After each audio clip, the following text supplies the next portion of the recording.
thème, The Hive, la plateforme de réponse à incidents sécurité, avec Monsieur Nabil Adouani, CEO chez StrangeBee. Eh bien, écoutez, la place est à vous. On est parti pour une trentaine de minutes en votre compagnie. Bonjour tout le monde. Merci pour l'introduction. Donc, on a 30 minutes. D'habitude, une démo de The Hive, ça prend un peu plus de 30 minutes. Ça prend 1 heure, mais je vais essayer un tout petit peu de présenter qui est StrangeBee, parce qu'il y a des personnes qui connaissent un peu The Hive, mais qui peuvent ne pas connaître StrangeBee. Je vais donner un peu d'historique et après, je montrerai un tout petit peu de quoi il s'agit.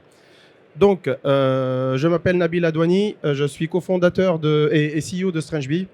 Je suis ingénieur en développement de formation. Et il y a quelques années, j'ai créé cette plateforme-là. Aujourd'hui, la mission de StrangeBee est de renforcer les capacités de réponse à incidents des équipes SOC, CERT et CSIRT un peu partout dans le monde. Donc, nous sommes une société française basée à Paris avec quelques membres de l'équipe un peu partout en France. Et nous avons des clients aux États-Unis à 26%, en Europe à 63% et on a 11% de clients qui sont un peu partout dans le monde, notamment Australie, Nouvelle-Zélande, etc.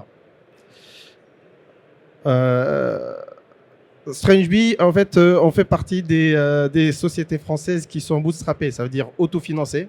Donc, on vit et on grossit avec de la croissance organique, pas de levée de fonds, pas de crédit, ainsi de suite. Et notre histoire a commencé en 2004 avec un projet privé. En 2014, pardon. Donc, on faisait partie d'une équipe de réponse à incidents au sein de la Banque de France. Et à l'époque, il n'y avait pas énormément. Le mot SOAR n'existait pas, le mot SIRP n'existait pas, ainsi de suite. Donc, on a créé une solution maison. On l'a maturée pendant 2 ans et en 2016, on l'a rendue open source sous le nom The Hive Project. Ensuite, on a créé un deuxième produit qui s'appelle Cortex en 2017. Et ensuite, la société StrangeBee a vu le jour pour pérenniser ce projet-là. Et on a fait un changement de licence après une réécriture du produit en 2022. Aujourd'hui, nous servons un peu plus de 130 clients, un peu partout dans le monde, comme je disais tout à l'heure, dans une quarantaine de pays. Je cite quelques noms ici, juste pour les références. StrangeBee, dans sa vie, a connu un bond en 2023, qui était la 2e année de la sortie de la version payante du produit. Là où on a doublé notre chiffre d'affaires, on a doublé le nombre de clients et on a triplé en nombre d'équipes. On a commencé l'aventure à 2 personnes, on est 40 aujourd'hui. Donc concrètement, maintenant, je vais rentrer dans le vif du sujet. C'est quoi The Hive? Donc, on le présente sous le nom Collaborative Case Management Platform. En gros, aujourd'hui, les organisations qui ont des équipes de sécurité achètent des solutions de détection, de l'EDR, du CIEM, de la CTI, du XDR, ainsi de suite, ou de la sécurité d'email. Toutes ces solutions-là remontent des alertes. Sauf que toutes ces solutions-là ont des mécanismes de réponse. Sauf que les analystes sécurité doivent switcher d'une solution à une autre. Nous avons créé The Hive pour être la plateforme qui unifie les processus de réponse sur des alertes qui viennent de plusieurs solutions de détection, parce qu'on est capable de trouver des liens entre des alertes qui remontent de plusieurs solutions.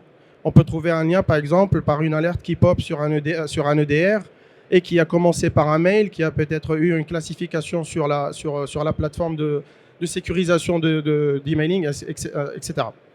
Une fois que tout ça arrive dans la plateforme The Hive, on offre des mécanismes pour faire de l'enrichment automatique d'observables, on fait du tracking d'IOC, on peut automatiser de la réponse, par exemple, mettre en quarantaine une machine via l'EDR, blacklister des IP ou des URL, etc. On peut notifier des plateformes de messagerie, on peut envoyer des mails, on peut appeler des orchestrateurs, etc. Si on rentre un peu plus dans le vif du sujet, de quoi ça se compose en termes de fonctionnalité? Donc, c'est une plateforme qui permet de gérer des alertes qui peuvent être escaladées en incidents, sur lesquels on peut appliquer des procédures de réponse à incidents en fonction des types des incidents. C'est une plateforme multi-tenant, ça veut dire qu'elle peut être utilisée par plusieurs équipes où les datas sont complètement isolées. Ce qu'on voit chez nos clients, c'est qu'assez souvent, il y a des incidents qui ont des niveaux de confidentialité qui peuvent être différentes, qui peuvent être traitées par des équipes qui ont un niveau d'accès différent. Donc, on permet de créer des tenants plusieurs tenants dans la plateforme. On a un module de airbag, ça veut dire gestion de rôle, permission très fine sur qui peut faire quoi. Il y a un système de notification, donc c'est là où on a des connecteurs sur du Slack, du Mattermost. On peut avoir des connecteurs sur tous les soirs du marché, etc. L'application est ouverte, elle est basée sur des API documentés qu'on peut utiliser soit à partir d'un orchestrateur, soit à partir du script. Il y a une intégration out of the box avec MISP. Ça veut dire que quand vous avez une équipe de CTI qui récupère des événements de sécurité qui contiennent des attributs, que ce soit qui sont classifiés avec des galaxies et des taxonomies, ainsi de suite, on peut les récupérer dans The Hive et à partir de là, l'équipe de réponse à incident reprend le relais, fait son tracking, fait sa recherche, vérifie si la société est impactée et même découvrir d'autres IOC qu'on peut partager de nouveau avec d'autres réseaux MISP. Il y a une intégration MITRE-ATT&CK pour traquer les TTP qu'on voit sur les événements. Il y a aussi une fonctionnalité importante qui s'appelle le case reporting. Donc assez souvent, quand il y a un incident qui est investigué, à la fin de l'incident, il faut générer un PDF. Un PDF pour expliquer ce qui s'est passé, comment l'investigation s'est déroulée, ainsi de suite. Donc avec The Hive, vous pouvez définir des templates. Vous cliquez sur un bouton, ça vous génère votre rapport. Ensuite, il y a une knowledge base qui permet de documenter un peu les procédures. Et il y a une fonctionnalité de timeline d'incident qui vous montre un peu les événements qui se sont déroulés pendant le cycle de vie d'un incident. Les slides sont terminés, on va passer à une petite démo.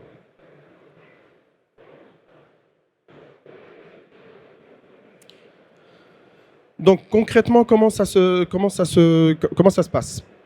Je disais tout à l'heure, il y avait deux types de données importantes. Ce sont les alertes et les incidents. Toutes les alertes qui peuvent popper par n'importe quelle solution de détection ne nécessitent pas investigation. Une erreur d'authentification qui s'est déroulée 5 fois, ce n'est pas forcément un incident derrière. Donc ça peut être clôturé comme fausse positif après une première investigation très rapide. Donc typiquement, dans cette démo-là, je vais vous montrer une alerte qui a été créée par un workflow. Ici, j'utilise une plateforme qui s'appelle Tines. Donc je l'ai configuré à un workflow qui va utiliser les API de The Hive pour pousser des alertes. Okay, donc on peut imaginer que ces alertes-là sont créées par exemple, je sais pas, un EDR ou autre. Okay, une fois que ce workflow-là se déroule, il y a une alerte qui va être créée ici. Je vais rentrer juste pour vous montrer l'anatomie d'une alerte. Donc une alerte, elle a un type, elle a une source et elle a un identifiant. En plus, on peut utiliser des champs de type tag pour les classifier, soit des tags libres, soit en utilisant des classifications. Par exemple, ici, sur cette démo-là, je montre la taxonomie du CERT-FR qui montre des niveaux de classification. Comme ça, les analystes ils peuvent mettre des labels sur les alertes et ces labels-là peuvent être utilisés après pour rechercher ces alertes-là. Le workflow, il a créé aussi des observables, donc des éléments techniques. Les observables, c'est tout ce qui est IP, URL, fichier, nom de domaine, ainsi de suite. Et ces éléments techniques-là doivent être analysés et ce qu'on appelle l'enrichment en utilisant d'autres outils. Par exemple, je reçois un hash, un partenaire m'envoie un mail qui contient une liste de hash, je veux savoir est-ce que ces hash-là sont malveillants. Ensuite, je vais chercher si je les ai sur, je fais mon hunting, si je les ai, je ne sais pas moi, peut-être dans le CIEM ou dans une autre solution. Aujourd'hui, ça se fait par copier-coller. Donc, avec The Hive, on peut définir des règles d'automatisation qui automatiquement vont faire l'enrichment de mes observables en fonction de leur type. Par exemple, ici, j'ai configuré qu'à chaque fois qu'un hash est créé dans une alerte, je l'envoie à VirusTotal. VirusTotal va me renvoyer un résultat qui est affiché directement dans The Hive. On n'a pas besoin de switcher d'une solution à une autre, de faire du copier-coller, etc. On a même une sécurisation ici, parce qu'on peut définir une règle qui dit tous mes observables qui sont TLP RED, qui ne sont pas censés être partagés avec l'extérieur, ne doivent pas sortir de la plateforme. Donc on peut configurer nos services d'enrichment pour dire refuse tout ce qui est TLP RED. Donc il n'y a aucune information qui sortira de la plateforme si elle a un certain niveau de TLP, par exemple. À partir de ce premier assessment, je vais pouvoir décider si je clôture l'alerte en tant que fausse positif ou un autre statut, ou bien de créer, j'escalade cette alerte-là en investigation. J'ai deux possibilités. Soit je l'escalade en investigation vide parce que pour le moment, je ne sais pas comment je vais traiter cette alerte-là parce que je ne sais pas de quoi il s'agit. Ou bien j'ai la possibilité de dire je vais appliquer une procédure qui est déjà documentée dans ma plateforme. Si je prends ici cet exemple, je vais dire OK, on va la traiter comme un phishing par exemple. J'aurais déjà configuré ma plateforme avec des fiches réflexes pour dire le phishing, c'est comme ça qu'on doit le traiter. Les incidents de ransomware, c'est comme ça qu'on doit les traiter. Et il y a des tâches que les analystes doivent suivre et doivent alimenter pendant l'investigation. Si je confirme ici, ce que The Hive va faire, c'est qu'il va créer un incident, il va lui donner un identifiant qui nous permet de le retrouver après. Et il va copier tous les éléments qui viennent de l'alerte, notamment les observables avec tout leur historique d'enrichment et d'analyse. Et il va créer des tâches que les analystes vont pouvoir traiter et documenter. Par exemple, il y a une phase, je prends laquelle je fais la collecte d'évidence.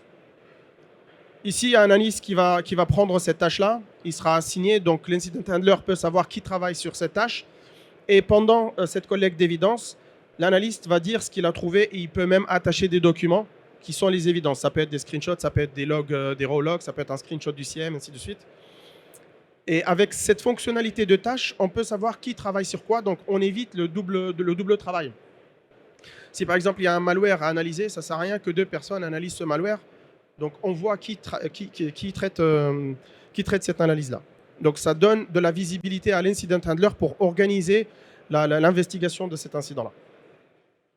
Je vais basculer sur un case témoin qui est alimenté avec beaucoup de données. Ici, par exemple, on peut voir rapidement certaines métriques. C'est combien de temps on a mis pour détecter, combien de temps on a mis pour faire le triage, pour qualifier cette alerte-là. On peut voir aussi la notion de ce qu'on appelle les custom fields, c'est les propriétés additionnelles, parce que The Hive, par défaut, arrive avec un modèle de données prédéfini qui contient des champs bien spécifiques, mais certains métiers ont besoin de champs additionnels qui doivent remplir avec des taxonomies à eux, peut-être avec des listes de valeurs possibles, etc.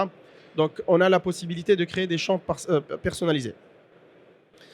Ensuite, pendant l'investigation, on a la capacité de rajouter des observables de plusieurs types, même des types qui n'existent pas par défaut dans The Hive, mais on peut en créer d'autres.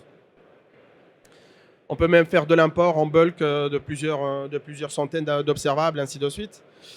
Sur la partie TTP, c'est là où, pendant l'investigation, on peut détecter de nouveaux MITRE attack pattern.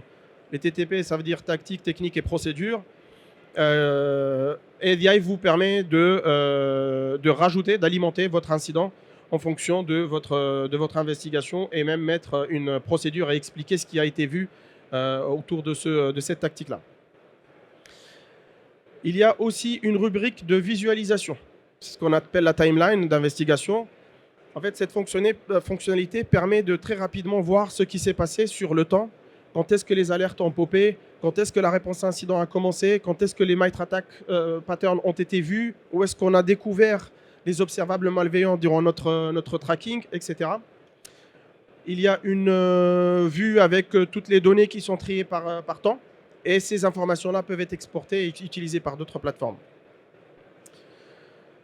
Au sein de chacun des incidents, il y a aussi une rubrique de wiki. Ça permet de documenter une investigation, soit par du contenu post-mortem, soit par des notes de compte-rendu, ainsi de suite. Il y a aussi la génération de rapports. Donc, une fois que j'ai fini mon investigation, on a la possibilité de dire à The Hive de tout simplement créer un rapport qui va remplir un modèle que nous avons défini dans la plateforme. Je peux revenir sur la façon de créer ce template de rapport. Et si je vais dans mes templates, reports, ici par exemple, je vois que l'équipe qui gère ce tenant-là a construit un template de rapport qui va contenir un overview du case au début. Ensuite, il va afficher une partie summary, c'est la conclusion de l'investigation. Ensuite, on va afficher une liste d'observables, etc. Donc, c'est des widgets, chacun est configurable, etc. Quels sont les champs que je veux voir, quels sont les champs dans quel ordre, ainsi de suite.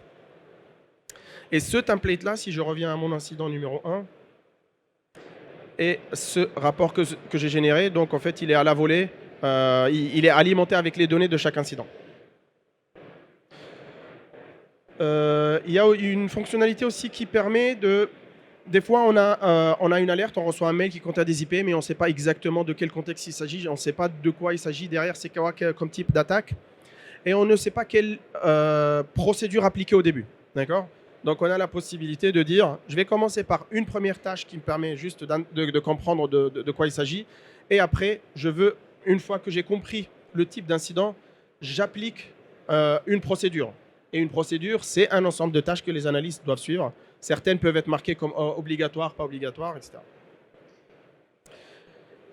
Au-dessus de cette rubrique d'alimentation d'investigation, il y a ce qu'on appelle les dashboards. Donc les dashboards, c'est notre moyen de visualiser des statistiques sur les données qui sont dans la base.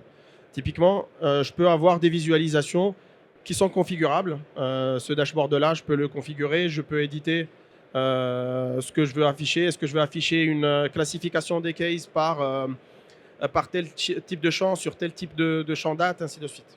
Okay. Il y a certains clients, par exemple, qui créent un compte en lecture search sur la plateforme et ils affichent ce dashboard-là sur un écran de pilotage ou de suivi, de monitoring. Donc, je voudrais aussi montrer les capacités d'automatisation qu'il y a dans cette plateforme. Donc, typiquement, on a un système de règles qui permet de dire à chaque fois qu'il y a un événement qui s'est déroulé, si cet événement, ça peut être une création d'incident ou une création d'alerte, je peux déclencher des règles de notification qui peuvent être, j'envoie un mail à une adresse, je fais un call HTTP quelque part, ça peut être un orchestrateur ou, je ne sais pas, par exemple, à chaque fois qu'un case est fermé, j'envoie mon ticketing, un appel d'API pour clôturer le ticket qui a été ouvert dans la plateforme ITSM. Et on a aussi certains événements qui peuvent déclencher des règles je vais remontrer celle-là, des règles d'enrichment. Par exemple, je dis ici, à chaque fois qu'un observable est créé à l'intérieur d'une alerte, je vais exécuter ce qu'on appelle des analyseurs, donc c'est les connecteurs d'analyse. Si c'est une IP, alors je fais la géolocalisation automatiquement. Si c'est un domaine, je récupère les informations d'abuse, etc., etc. D'ailleurs, c'est le système qui m'a permis d'automatiquement enrichir les hashes et les fichiers. Si je reviens sur la partie multi-tenant, aujourd'hui, ça peut être utilisé par une organisation qui a un groupe, par exemple, qui a plusieurs filiales, avec peut-être un CERT ou un SOC transverse qui collabore sur toutes les filiales, ou bien dans un contexte de MSSP où on va dédier un tenant par client, par exemple.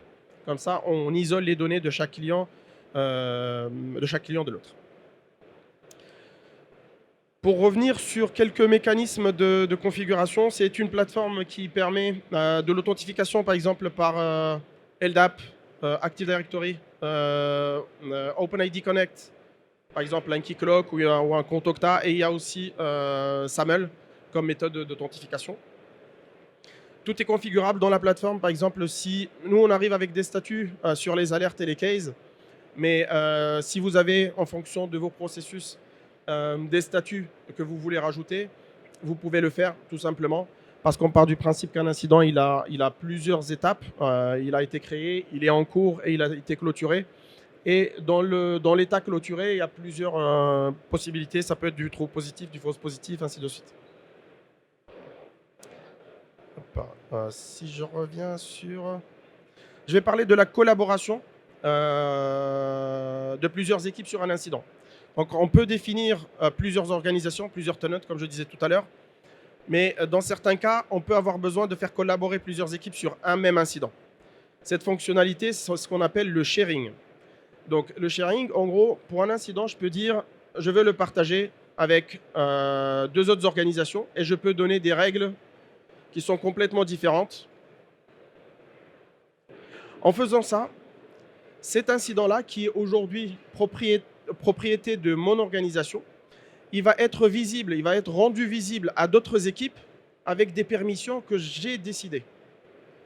Ils peuvent juste avoir de la lecture, ils peuvent rien faire, ou bien ils peuvent juste travailler sur certaines tâches et pas toutes les tâches. Ils peuvent voir la moitié des observables. C'est je décide ce que je leur partage. En termes de connexion, en termes d'ingestion d'alerte, on a un mécanisme d'intégration qui permet de définir des règles d'ingestion, et c'est ce qu'on appelle les fonctions. Donc, il y a déjà dans The Hive une API qui est complètement documentée. C'est pour ça que tout à l'heure, on parlait de Comprehensive APIs.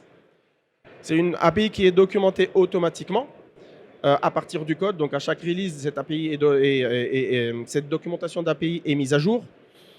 Si, par exemple, une équipe a besoin de plus d'API, avec un peu plus de règles métiers, un peu plus de logique, il est possible d'utiliser ce qu'on appelle les fonctions.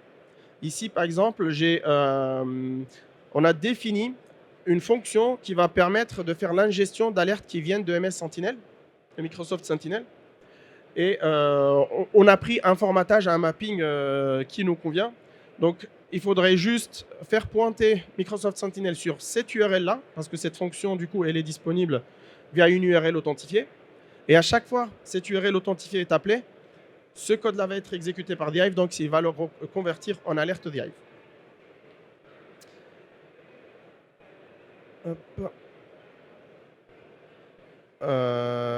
Je voulais montrer aussi, si je reviens sur les cases.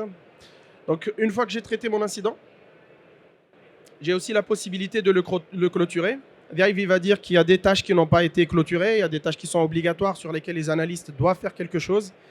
J'ai la possibilité de choisir un statut de clôture. Ça peut être du faux positif, ça peut être du trop positif, mais sans impact.